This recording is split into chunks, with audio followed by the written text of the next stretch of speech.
మహాగణాధిపతియే నమః. ఓం శ్రీ గురుభ్యో నమః. సర్వమంగళమాంగళ్యే శివే సర్వార్థ సాధికే శరణ్యే త్రయంబకే దేవి నారాయణే నమోస్తుతే. సుప్రభాతం ఛానల్ ప్రేక్షకులందరికీ శ్రీ క్రోధీ నామ సంవత్సర నూతన తెలుగు సంవత్సర శుభాకాంక్షలు. ఖగోళ శాస్త్రానికి ప్రధానంగా మూల కారణం జ్యోతిష్ శాస్త్రమే. అటువంటి ఈ జ్యోతిష్ శాస్త్రాన్ని గురించి ఈ పంచాంగ పఠనంలో ప్రధానంగా మనం చెప్పుకునేటువంటి ఆనవాయితీ మనకుంది. యుగ ప్రస్తావనకు వస్తే యుగాలు మనకు 4 యుగాలుగా ఉన్నాయి. ఇందులో ప్రధానంగా కృత యుగం, త్రేతాయుగం, ద్వాపర యుగం, కలియుగం. కృతయుగం 17,28,000 సంవత్సరాలు, త్రేతాయుగం 12,96,000 సంవత్సరాలు, ద్వాపర యుగం 8,64,000 సంవత్సరాలు, కలియుగం 4,32,000 సంవత్సరాలుగా చెప్పడం జరిగింది.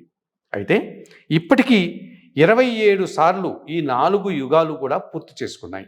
ఇప్పుడు 28వ సారి కృతయుగం పూర్తయింది, త్రేతాయుగం పూర్తయింది, ద్వాపర యుగం పూర్తయింది, కలియుగం నడుస్తూ ఉంది. అంటే మనమంతా 28వ కలియుగంలో ఉన్నాము.